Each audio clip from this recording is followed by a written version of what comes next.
Join us. We have Jesse here who has a microphone, so people on the stream can hear your question. Whenever I call on you, please stand up, tell us who you are, what organization you're with, and then go ahead and ask your question, and we'll find the right person to answer that question. And so please let's also, I expect us to maintain some decorum here in this room, and hopefully, but Yvonne's here, so maybe not, I don't know, we'll see. If you have data questions, something that's way more detailed that we have to get back to you on, Megan's here, Matt's here, I'm here. We'll do our best to get back to you as soon as we can by phone call or email as well to accommodate you. So with that, I'd like Chairman Bill Gates to please come up and say a few words.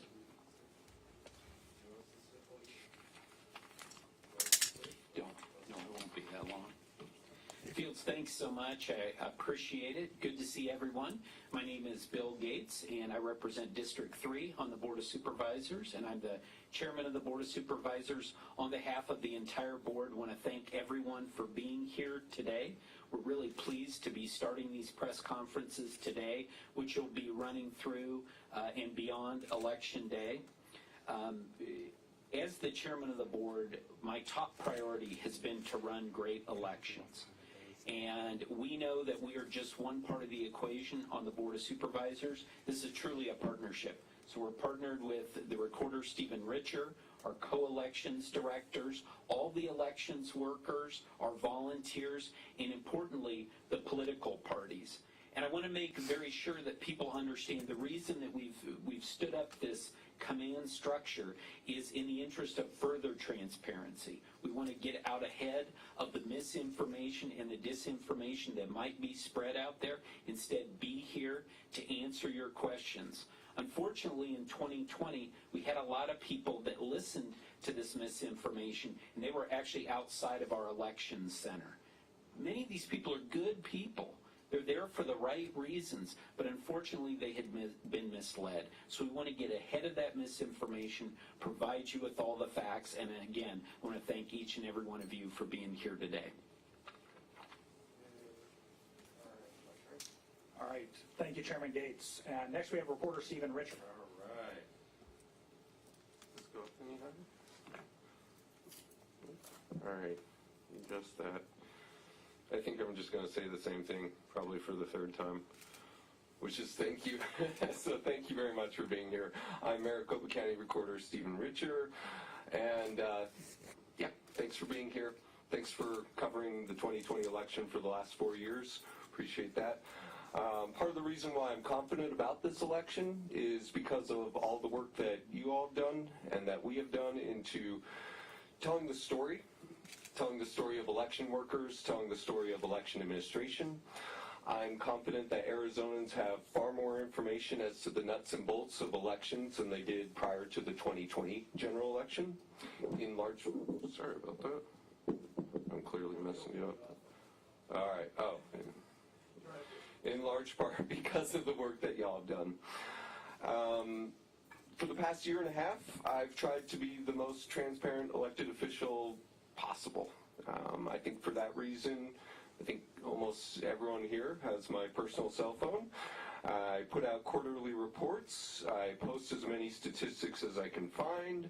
I describe processes on social media. I respond to people who message me on Twitter. I give tours, right, Cameron? I answer emails. I write very lengthy reports about election processes even when they're not solicited and sometimes when they're not even wanted. And I even let Hank Stevenson work a voting location. So these regular press briefings are a furtherance of that goal.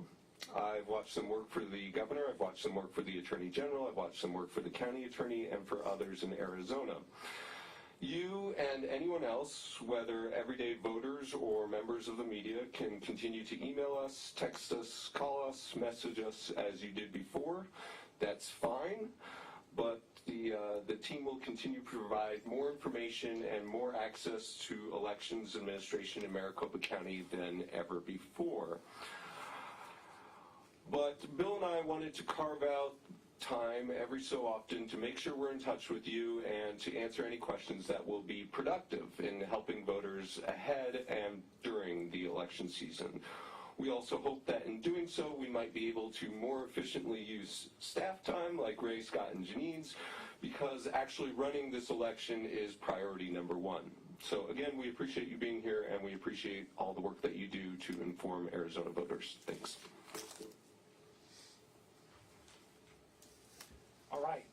Thank you, Recorder Richter, for those words. And Scott Jarrett has some really pertinent information. We have a lot of deadlines coming up, including the voter registration deadline that's just around the corner.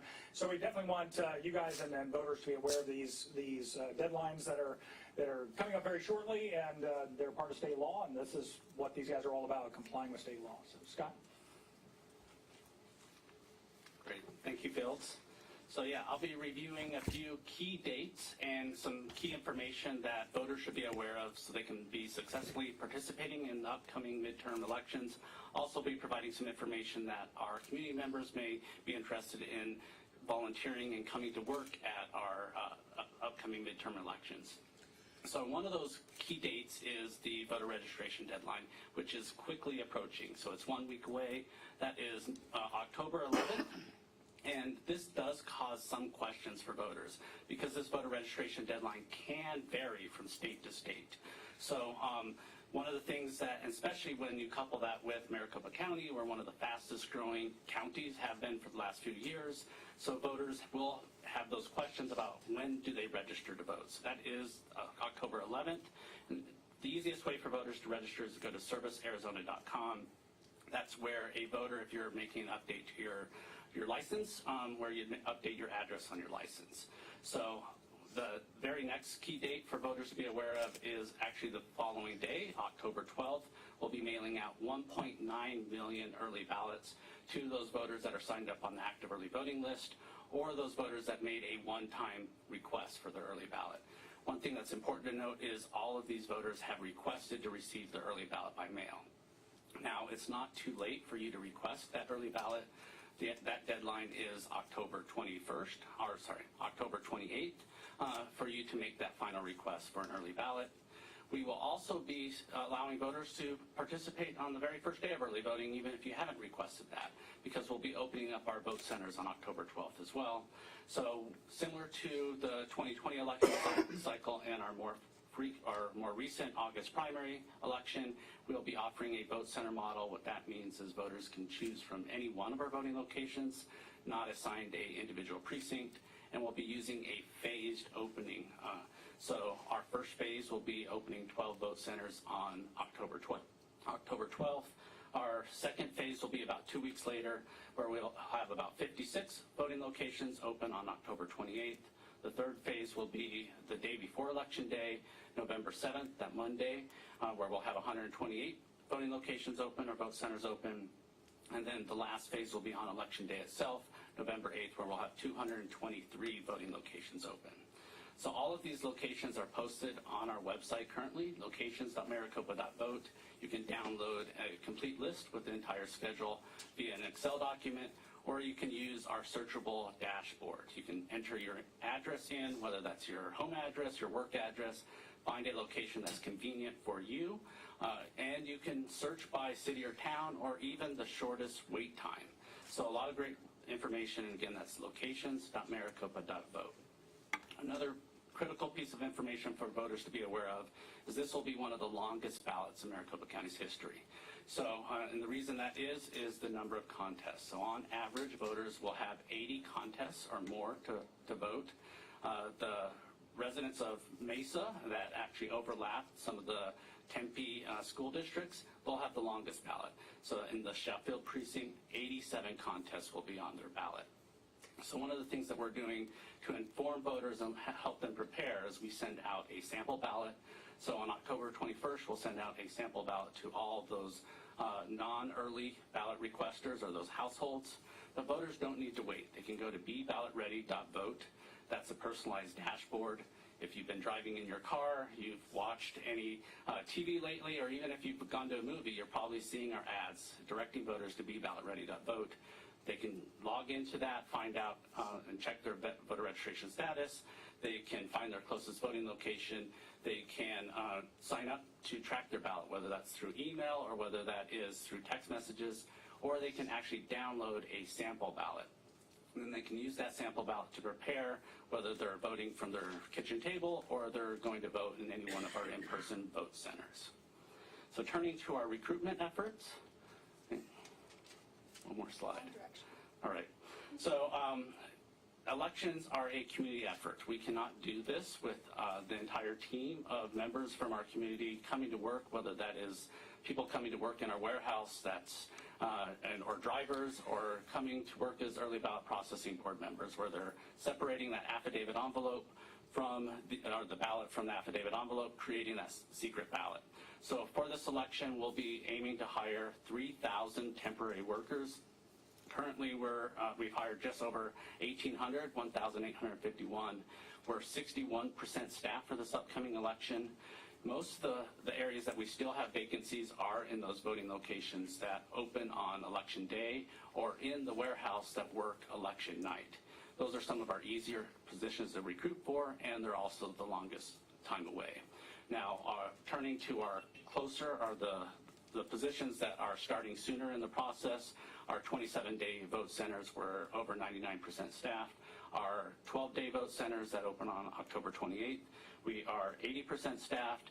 And here, then, or down the street at the election center, we are 70% staffed for all of our workers that will work from McTech, the Maricopa County Tabulation and Election Center.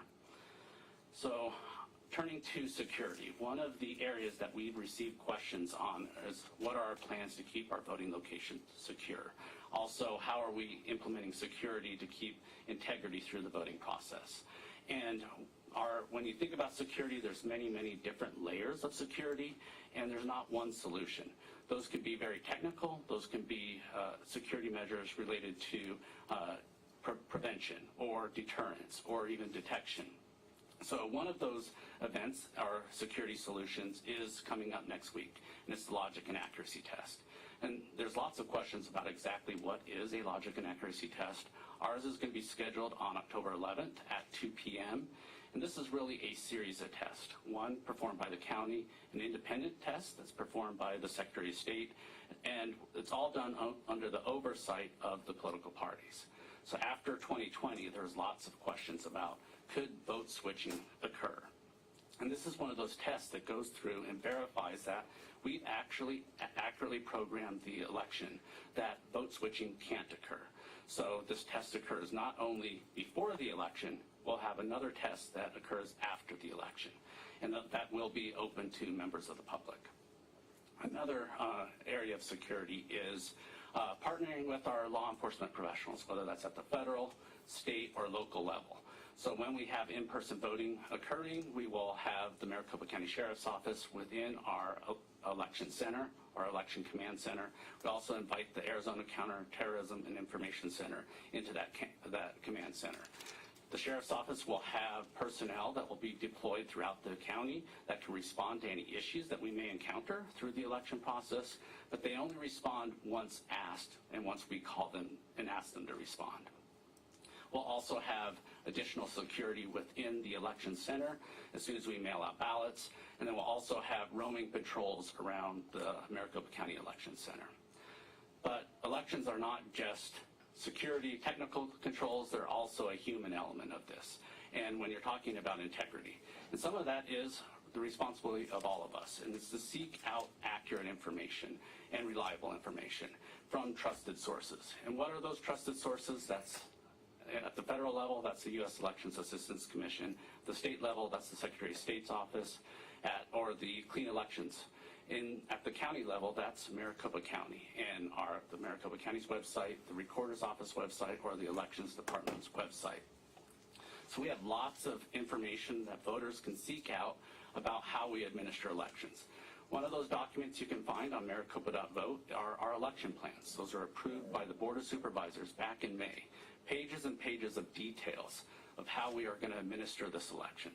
We've also been combating disinformation. So hundreds of myths or inaccuracies about the elections process, we've created a justthefacts.vote website where you can find information that debunks those inaccuracies.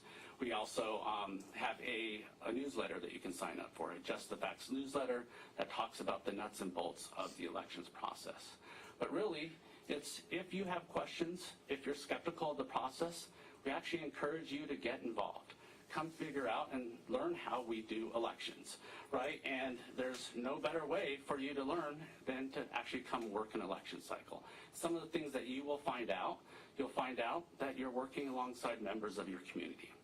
You're going to find that we have political party representation from the complete spectrum, whether that's Republicans, Democrats, Independents, Party Not Declared, Libertarians, all working alongside you. You're going to find that we have checks and balances throughout the entire process, where those checks and balances are very detailed chain of custody records, whether they are tamper evidence seals, whether they are serialized port blockers that we put into USB ports so people can't enter a nefarious device into those items, whether that is a highly secure room that requires 2 people to be in it all the time, or that live video streaming that you're working under cameras throughout the entire election cycle. Lots of different checks and balances. And what I hope is that once you come work for us, you'll be able to take away and have confidence in our election cycle because of all that, how we fortified our election processes with all those checks and balances. And lastly, I'd hope that you have a very, very rewarding experience coming working alongside members of the community to serve Maricopa County voters. So with that, turn it over to Phillips. So there was a lot in there, so I'm sure you have questions about that. We'll get back to the questions in just a second. I know Recorder Richter has a few things he wants to talk about, the early voting list, the ballots that are going to go out starting next week, that sort of thing. So, Fantastic. All right. So I think we're going to talk about a lot of things over the next few weeks with all of you, but today we're going to talk about early voting. Yay, hopefully everyone recognizes these. Most of you have become very familiar with Arizona's early voting rules. We've been doing it successfully since 1992. It hasn't changed that much over the last 30 years. It works. But there are 4 things I want to note for all of y'all, and then there are 4 things that I would ask you guys to maybe share with the public or for any members of the public who are watching, just as reminders. So first, regarding the active early voting list. So this is what we used to call the permanent early voting list, but then legislation was passed that made it the active early voting list. As to the difference of that hasn't come into play yet, so we're not going to touch on that one. Ballots are mailed out, as Scott mentioned, on October 12th. If you removed yourself from AEVL after September 23rd, however, you will still receive a ballot by mail. And that's because that's when we send the list to the printer of the 1.9 million registered AEVL voters so that they can get ready for that October 12th mailing. That's allowed by ARS section 16544 subsection F. So something that we do. So if you remove yourself from AEVL on October 11th, you're still going to be getting a ballot by mail. Second, if you received a mail ballot but still want to vote in person, that's totally fine. You don't need to do anything special. As soon as you check into a voting location, any previous ballot packets issued to you will they'll become inactivated, they'll become dead. And that's because we don't accept loose ballots.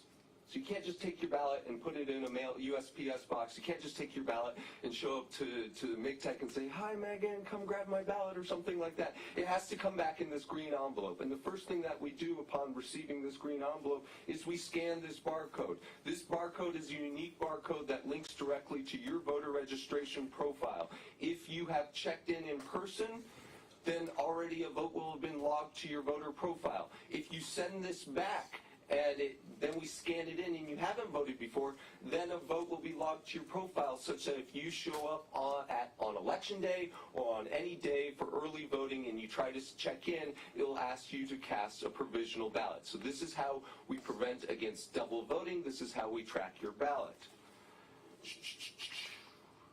3. If you have moved away for the summer, lucky you, but you must email or call us if you want your ballot sent to a different location. USPS does not automatically forward election mail. So even if you've said, send my Town and Country or ESPN magazine or Sports Illustrated, they still have Sports Illustrated magazines? I don't know. But so while all of that might get forwarded to your lovely rustic estate in North Dakota or wherever it is, your ballot by mail will not go automatically there. So you have to contact our office. You can go to request.maricopa.vote, or you can call us, or you can email us. So please, please, please do not assume that will all be automatically forwarded.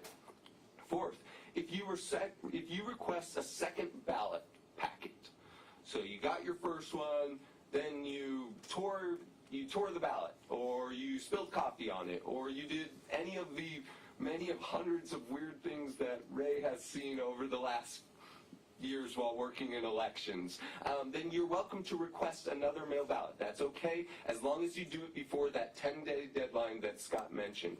But when we send out a new packet, this yellow packet, please use the green return envelope in this packet, because again, that first packet, that first return envelope is deactivated, so we ask that you use the second packet in the second envelope. A few things for the general public. You can and you should track your ballot. So you can go to beballotready.vote, or you can text JOIN to 628-683. You can see when we mail your ballot out. You can see when we've received it. You can see when we've signature verified it. And you can see when we've sent it ahead to tabulation. A few 100,000 people successfully tracked their ballot during the August primary. So that's great, but we'd love to get it a few million people who are tracking their ballots in Arizona, but especially in Maricopa County. Second, if you receive a ballot packet for somebody who is no longer at your address, please don't just say, don't just leave it on your kitchen counter, don't just throw it away. But if you'll notice that on these yellow ballot packets that come to you in the mail, there's a box right here, and you can check that box, and then you can put it back in any mail deposit box, any USPS box, and then it will send back to us, and we can begin the process for moving the person to inactive status. The MVRA process is what I was going for. We cannot remove you automatically. We cannot remove you just because somebody told us that your kid moved to Colorado. We can't automatically remove you because all of a sudden you registered a new Netflix account in California or something like that. So please help us do this. We're very proud of the list maintenance that we have done over the last year and a half. We hope that our lists are more accurate than ever before, but this is a way to continue that process, and we appreciate your partnership with it. Third, this is a general election. Republicans, Democrats, Libertarians, and Independents will not have different ballots because of their party affiliation. But there are still over 12,000 different ballot styles for the general election. Think of all the overlapping school districts, water districts, legislative districts, congressional districts, and so on and so forth. So you might not be voting on the same exact stuff as somebody who lives 5 minutes down the road from you. That is not a problem. Fourth, ballot ordering. Republicans will appear above Democrats in partisan races. This is because, as dictated in state law, in 2018, Governor Doug Ducey, a Republican, got more votes in Maricopa County than did his Democratic opponent, and that is the rules by which we use for partisan races ordering in the November general election. Therefore, according to state law, partisan races, Republican candidates will be listed first. All right, and that's it. So now back to Fields. All right. Well, thank you, Reporter Richard. A lot of information there, a lot of good information, especially for early voting, which we know 80 or 90% of our folks use here in Maricopa County. So before we go to questions, I just wanted to mention, if you're with a Spanish language television station or you need the answer in Spanish, Selena is here. There she is. And she can translate for you on the spot, or if you would like something in Spanish for your television station afterwards, we can certainly make her available, talk a little bit about what the folks have talked about up here. So let me know if you prefer the answer in Spanish when you ask the question, okay? So with that, does anybody have any questions? All right, we'll start with Mark. I saw your hand first. I guess this is for Commissioner Gates. Earlier you said you're working with the Democratic and Republican parties to hopefully have a smooth election. I'm curious as to the relationship of the Republican Party and how they have worked with the county, with the elections department to try to make sure this is not a repeat of 2020. All right, a question for Chairman of the Board of Supervisors, Bill Gates. Yeah, well, thank you for that question. Yeah, I did mention that this is really a partnership running these elections with the political parties. And so far in 2022, it's been no different. Again, this is Maricopa County, so we're dealing with the Maricopa County Republican Party, Maricopa County Democrat Party, Maricopa County Libertarian Party. And again, the relationships have been very good partnerships. We are grateful for the county chairs of all those organizations. And so if you're hearing something to the contrary as it relates to the work that we're doing with the county parties, that's not accurate. That's certainly not my perspective on this. So just to be clear, the state, you know, we're not dealing with the state party. It's primarily the county party. And Chairwoman Nyland has been great, as well as the chairs of the other two parties. Thank you, Chairman Gates. Next question. Sasha? I'm wondering, thank you. For the benefit of the YouTube crowd. Thank you. We've seen a lot of misinformation around pens in the past. What pens are you guys using for the general? We're using fast-drying felt-tip pens. Specifically, are you using the Pentel again? We're using a paper-made pen. Okay. Is that the same one used in the last election? I don't believe so. The primary? That is not the same one. It is not. Okay. We found the paper-mates worked a little bit better, and so we're going to switch to those. If you're filling your ballot out at your dining room table like I will, it doesn't matter what pen you use, but a fast-drying felt-tip pen, okay? Next question. Yvonne? It appeared during the primary that the board, the county attorney's office was very aggressive in dealing with misinformation, specifically about those pens, with the cease and desist letter. Is that the same sort of approach that you intend on taking during the general election? So as it relates to the operations of elections and if people are spreading information that could interfere with those operations. Does anybody want to take that? Mr. Chairman? Yeah. So it was, again, because of the experience that we've been through over the past few cycles, it's very important to us that we do get the truth out there. And especially when we're talking about, and this is the administration on election day, which is within the Board of Supervisors' responsibility. If people are giving bad information, and there was someone out on Twitter who's actually a candidate who's suggesting that people steal the pens and replace them with different pens, obviously the county attorney dealt with that very swiftly, and we will continue to do that in the future. Again, we've got to make sure that people understand the truth, the facts. That's our role here.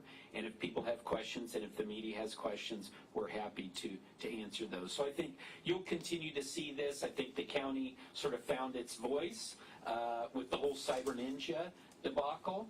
And we hope that we've been a good source of information to the people of Maricopa County, and we're going to continue doing that.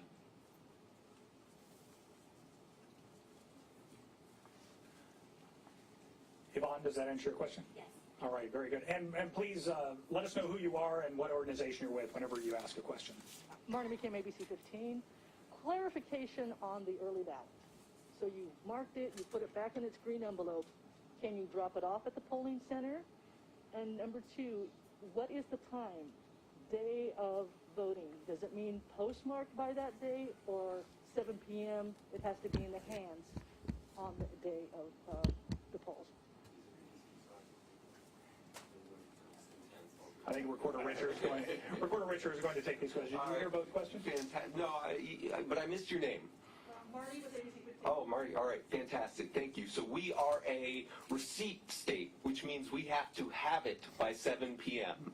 We've not postmarked. There are some states where you just have to have mailed it on election day, but we have to have it in our possession by 7 p.m., which is why we recommend, if you're going to send it back through the United States Post Office, that you give it at least 7 days advance start, 7 days prior to the election. That will guarantee that it will get into our possession. But of course, to circle back on the tracking, 628-683 join, so we certainly recommend that such that you can have the confidence in the process. Now, if you receive an early ballot, you can fill it out, you can put it in that green envelope, you can sign that green envelope, you can seal that green envelope, and then you can either drop it off through the USPS, you can take it to any one of our voting locations. There will be 223 eventually, as Scott mentioned, or you can drop it off at one of our 2 drop boxes, either at MCTEC or at Mesa Juvenile Courts, which are picked up directly by bipartisan election teams. And places where you drop off your ballot work effectively the same as the United States Post Office, except for they're picked up directly by a bipartisan team, and you can drop that off at 6:59 p.m. on election night at a voting location or at a drop box, unlike the USPS do not drop it off at 6:59 on election night. Good? Good. And then to the other question, yeah, Nancy and Brandon and Mickey have all been awesome partners. Those are the 3 political parties. I think that we've had more communication with the political parties than ever before. I think that the political parties have been more active. Obviously, I only have 2 years of history on this, but from what I understand and what I hear, they've been more active in providing workers, more active on providing feedback. I can tell you we have observers everywhere, 27 days out, at every single voting location, in the signature verification rooms, in the ballot processing rooms, always in the tabulation rooms, and they play a part in the tabulation process, so we have to have those observers there. And we're lucky that we have 3 very attentive, assiduous political party chair people.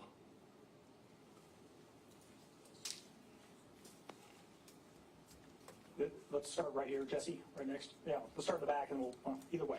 Sorry. Please let us know who you are. Okay, my name's Kara Riley. I'm with the Arizona Capital Times. Okay. I was just curious, there's this emphasis on information, combating misinformation, being very transparent with the public. What does that look like internally in terms of like bulking up communications personnel and like running these campaigns? Just from the other side, like what does that look like? Sure. Well, I guess I'll take that one as the communications director, and if the chairman would like to add anything to it after that. Each organization, recorder's office, the elections department, and then of course my office here on the 10th floor, we have strong communications teams. We do a lot of communication with the public, media relations, including internal communications with 13,000 employees at Maricopa County. So for this, though, this is an incident much like the pandemic was an incident. So we decided to stand up what is essentially a joint information center using the same model we used during the COVID-19 pandemic. It was very effective. We were able to communicate better. So it's really not about adding people. It's about shifting people that were already working here at the county, and then also making them more cohesive by using the same tracking. So we know, okay, Kira asked a question about XYZ. Is that a board question? Is that a recorder question? Is it an elections department operations question? And we can field those questions more quickly. We can know what people are asking, and we can make sure we're getting you the right information more quickly. And how does that translate? If you're asking a lot of questions, how does that translate to what we're communicating in a press conference or communicating to the general public? Because you guys don't see this, but the recorder's office was telling me, so we use the STAR call center. We have a call center. The primary election alone, they had well over 3,000 calls, maybe more than that, Eileen. She was sharing with me. So they're answering every email, every phone call. All that is coming, so we want to make sure we're on the same page. Does that answer your question? Okay, very good. Anything to add? So for the primary, real quick, we had 17,000 emails from voters, and we responded in under 30 minutes if they were sent during the business day. On the election day, those calls do go to our elections call center, the STAR call center, and the average wait time was under 8 minutes. We're actually in the process of onboarding our temporary call center workers for the STAR election center, and we'll continue to hopefully do a really good job with the emails. And if there's misinformation out there, if you want to send it our way, we would appreciate that. We try to hunt down as as much of this as we can, and we try to respond to it because we think it's very important that accurate information be out there and that we correct the record, which we have done many a time. But we can't let it be debilitating, and our first and foremost objective is to run the operation and make sure that everyone can vote. Stephanie Bennett with Fox 10. I have a couple questions. What's the latest statistic of early ballots? You said it's 80 to 90% of the voting population? Or Was it 77% in the primary? 77% are on the active early voting list. Yeah, 77% of voters on the active early voting list. Sorry, I was estimating there. no problem. Sounds good. And then just my second question, when will the logic and accuracy tests be held on the machines? Scott? So that will be on October 11th at 2 p.m. in the afternoon. And do you want to speak to maybe why the 77% versus the 85%? It depends on election. So Recorder mentioned that we have 77% of our voters signed up on the active early voting list. So those are those voters that will receive a ballot automatically through the mail. But we could have 85% vote early. So those would be people that make a one-time request post us mailing out those active early ballots, or those ballots for the active early voters, or those voters that vote in person early. So that would then get us up to that 85% that we had in the August primary. In the November 2020 general election, it was 91%.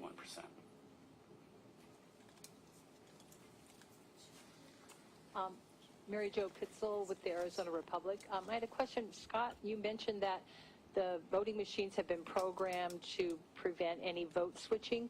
Can you detail that a bit? And given the skepticism that continues about the machines, does your answer suggest that they can be programmed to switch votes? So during the logic and accuracy test, we're testing to make sure that we programmed the equipment accurately. So that includes all those 12,000 ballots that the recorder mentioned. So, and what we will do through that logic and accuracy test is we're going to test thousands of ballots. For this election, I believe it's over 13,000 different ballots every single rotation, right? So the recorder mentioned within those contests that they'll rotate. So every single rotation to make sure that those ballots will be accurately tabulated on our equipment. But you said that they've been programmed to prevent vote switching. Does that suggest that they could be programmed in another manner? So our goal is to program our equipment to tabulate that ballot exactly as we intend to, which is accurately, and that's what the purpose of that test is, and that's the purpose of the independent test from the Secretary of State's office as well. And again, that's all done under the oversight of the political parties, so the county chairs will be present when we're performing that, and they'll also have additional observers in the room. Okay, so programming it. So here we have a test ballot. It says Barry Goldwater, whom I voted for, obviously, Rose Mofford, Carl Hayden, and Lori Piestua.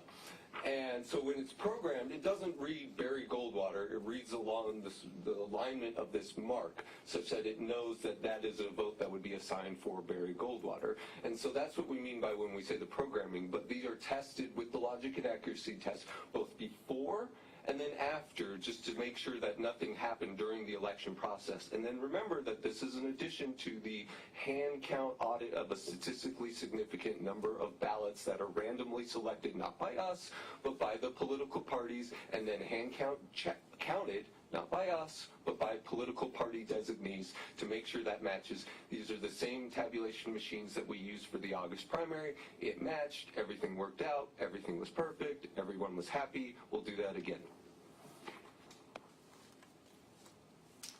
Give me a second, Jen. So I think the bottom line is, Mary Jo, to answer your question, we're talking about testing the equipment to make sure the programming is sound and that it's reading the correct dot in the correct way, right? And you had asked, could it be programmed some other way? Not by us. That's not how it works. It is programmed to read the dots in a certain way, then that's what the logic and accuracy test confirms. Does that make sense? Okay. And Jen, we know who you are, but please say your name. Hi, Jen Fifield with VoteBeat. I have like a three-part question. Do you have the confirmed list for poll watchers in each location yet with the political parties? Do you have more interest this election than prior elections? And then have you changed the rules for them at all once they get inside the polling place? Scott? So the political parties will submit a list of the observers that will come observe within our ballot tabulation center.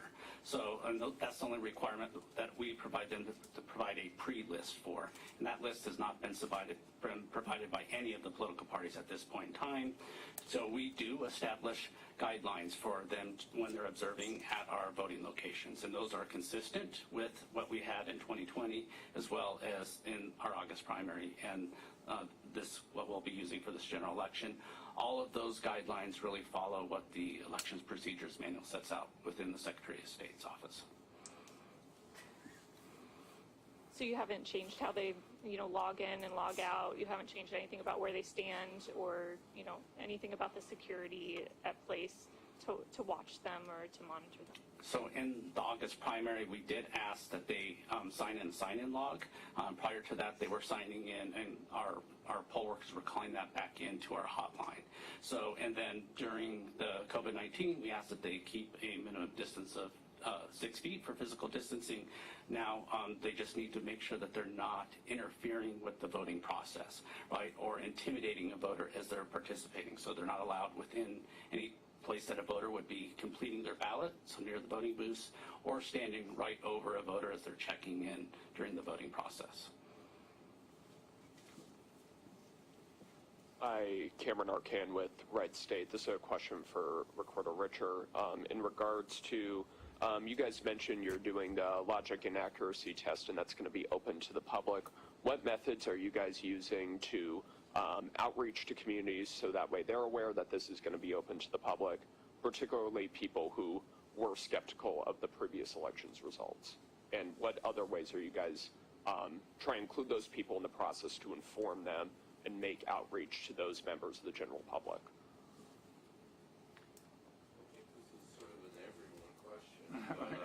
Well, let's just start. I mean, we're counting on a really, really good article from Red State. So if you could help us out there. No, we're doing lots of stuff like this, but we communicate through all the means that Scott and Bill had mentioned previously, whether it's through our newsletter, whether it's through our social media accounts. I know I still send emails out to my personal distribution list. I put stuff to my personal social media. We have a robust community engagement team that has gone out to different locations, whether it's political LDs or whether it's Mesa Community College or events such as that. We have a deputy registrar program that now boasts about 1,000 certified deputy registrars who are people who have committed to learning about the voter registration process and then are engaged in continuing education about elections, and we've been doing classes like that, and we make mention of the tabulation process during those meetings, but also the logic and accuracy test. And then I actually just this morning gave a tour to some Republican precinct committee people in it's the new Tempe, the old LD 18. And so we're doing lots of stuff to that effect. And if you have questions, ask us. We want this process to be as open as humanly possible. Thank you.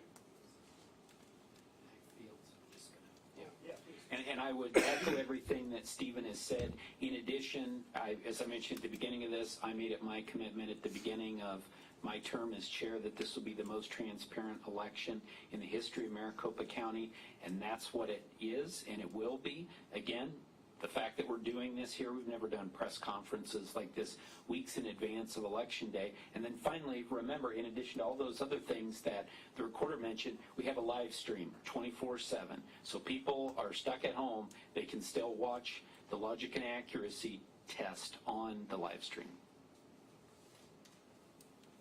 And the political parties sign off on the logic and accuracy test too. So, Jen, did you have your hand up as well? So, Sasha, let's go Sasha, Yvonne, and then back to Jen. Okay. Hi, Sasha Hopko with the Arizona Republic again. I'm wondering, we talked a lot about security, and we talked a lot about, law enforcement involvement in that. I'm wondering what happens with threats that don't rise to the level of being reported to law enforcement. Are people just given like a stern warning? How do you guys handle those threats? Well, threats in what way? A phone call, an email, how is it delivered? I mean, I think potentially all of the above. Is there a difference, I guess? I think it depends on where that email lands, let's say, or that phone call lands. Scott, did you want to talk a little bit more about security and the involvement of law enforcement? So one of the aspects of security is even handling it within, so you mentioned threats that don't rise to the need for us to involve law enforcement. So we actually, in 2021, introduced premium poll worker training. Through that premium poll worker training, that was a lot of de-escalation training, situational based training, so we can prepare our poll workers to be able to walk through conflict that might happen in our voting location. Also to be able to provide that optimal customer service. So if it is just a concern, right, in Arizona, we're one of the few states that voters actually have to show an ID. So I mentioned we're a very fast growing state, so we have a lot of voters that will be for the first time voting in Arizona. So having our poll workers be able to go through and walk through the why. Why are we asking for an ID? And then being able to alleviate those voters' concerns. So that's where a lot of those types of issues will occur. But anything else that is what we view as a true threat, we do forward to our law enforcement partners, whether that's through the ACTIC or the FBI or the Department of Homeland Security. And can you just talk a little bit, or one of you just talk a little bit about what actually constitutes a true threat? Because I know there is a specific legal definition for that, right? Sounds like the person who's been barred the longest. Chairman Gates? Yeah, I guess, again, I think we're not going to, get involved in hair splitting on this. We're not law enforcement. We are on the front lines, and we're very sensitive to that fact. We appreciate that. Our folks in the elections department, we want to keep them safe. They have, as Scott mentioned, work on de-escalation techniques. But if we get to a point where law enforcement needs to get involved, we turn it over to them. They make those decisions. Obviously, they work with the county attorney if necessary. So that's a great thing. We've got a big team here at Maricopa County. We all know our silos, and our job at the board perspective is to make sure that everyone feels that it's a safe experience, that they're encouraged, and we're very sensitive to that too. We want to make sure that there is protection available, but at the same time, we're not going to militarize this process. That's very important. We want to make sure that all people in our community feel comfortable, and if they want to vote on Election Day, they're going to vote on Election Day. And we fought hard to defend that on the Board of Supervisors. Not everyone feels that way. Some people want to go to all mail-in voting. We felt very strongly that it's important for those 15-20% of folks who want to vote on Election Day. We're going to fight for their right to do that. But for people who love to vote at home, we want to do that too. And we would argue that here at Maricopa County, we have one of the strongest hybrid voting programs in the country. Quick question for Fields. Did you deny anyone a press pass, and if so, why and who? I don't have those forms in front of us, but yes, we have denied 3 people press passes. And I can share that with you a little bit later if you want to submit a public records request. Do you have any other questions? Yvonne? You have talked you've touched a bit about the relationship between the county and the county Republicans. How is the relationship with the Republican National Committee, which has complained about the process and so-called discrepancies used in using GOP poll workers compared to Democrats? Where does that issue stand ahead of November? We're talking about the letter that came from the council for the Republican National Committee. So the question is about a couple of letters that we have received from the Republican National Committee lawyers. First one was from Eric Spencer, and then the most recent from Corey Langhofer, who's apparently now representing the Republican National Committee. And the allegation is that we have not done a good enough job as a county as employing Republicans as elections workers. We feel that we've done an excellent job of this. There is not a requirement that there's exact parity, but we, as we've explained many times during this press conference today, it takes all the political parties to run a successful election, and we've definitely had that focus. And I would say compared to previous elections, we've had probably better cooperation, as has been mentioned earlier, from the Republican Party even than in the past. But I'll allow my colleagues here if they want to get into more specifics about that. But again, the status to respond is we have just received another letter, like I said, from Corey Langhofer, and we're in the process of reviewing that and providing additional information. But we have addressed in detail the allegations made in Eric Spencer's letter. Do you expect litigation over this issue? I hope we don't have litigation. I think it will be unsuccessful if the RNC decides to pursue this. But again, they have that right to do that, and we have very strong evidence that supports what we've done and has been mentioned during this press conference. Again, we've redoubled our efforts, and I think I saw Recorder Richter maybe even sent a tweet out this morning asking, we need all volunteers, elections workers to join us, Republicans, Democrats, Libertarians, and that continues to be the message from Maricopa County. More to add, Recorder Richard? Yeah, the 4 Republicans on the County Board of Supervisors. I'm a Republican.